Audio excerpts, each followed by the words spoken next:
5 seconds to go.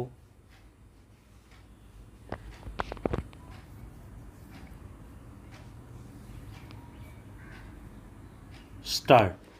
The Supreme Court, in the case of Trimukh versus State of Maharashtra 2006 10 SCC 681, has again approved the well settled principle that when an incriminating circumstance is put to the accused and that accused either offers no explanation or offers an explanation which is found to be untrue, then the same becomes an additional link in the chain of circumstances to make it complete.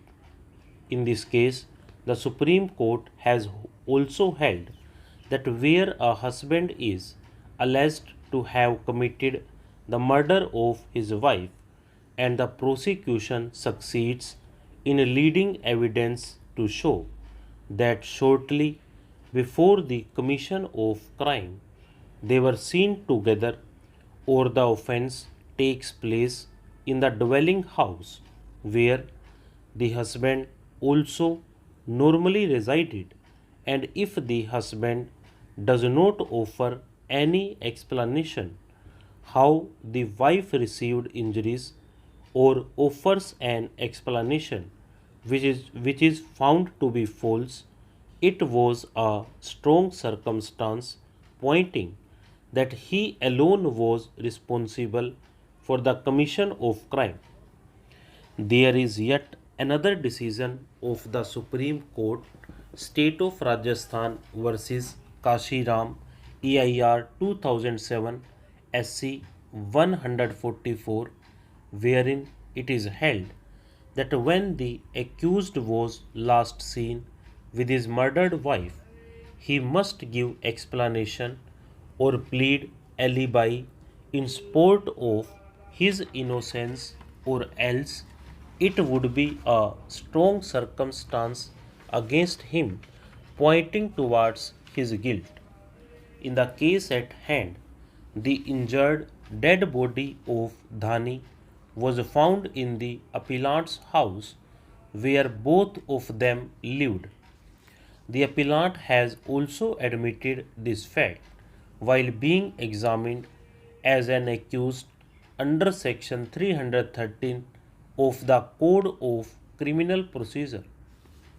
The post-mortem examination report of Dhani confirmed that her death was homicidal. The correctness of the post-mortem examination report was not challenged by the appellant. He also did not suggest Dr. Nihar Ranjan Biswas that injuries of Dhani were self-inflicted. Sundar Soren PW6 has deposed that while the police was taking the dead body of Dhani away from the house, appellant was also present and he confessed before him that he had killed his wife. According to the evidence of Sundar Soren, the police then even seized an ex material exhibit 1, whereafter he lodged Ejahar at police station. Having regard to the above referred decisions of the Supreme Court, and in the presence of any plausible explanation from appellant regarding the homicidal death of Dhani in his house where both of them lived together, leads to only one conclusion, that he alone was responsible for the commission of crime. The learned counsel for the appellant took us through the evidence of investigating officer PW8 to convince us that the appellant at best can be convicted under section 304 part 1st or part 2nd of the Indian Penal Code. According to the evidence of Roy, the appellant had told him that both he and Dhani picked up a quarrel after consuming liquor, and since he had an axe in his hand, it accidentally struck in the abdomen of Dhani. We are not impressed with this supposed disclosure of appellant to Roy because it is far from truth. The injury found in the abdomen of Dhani completely belies the disclosure of appellant.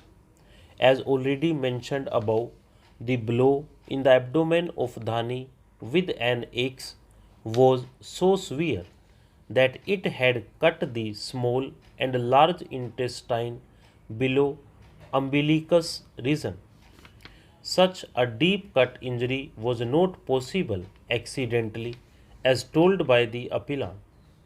The appeal has no merit. It is accordingly dismissed. Stop.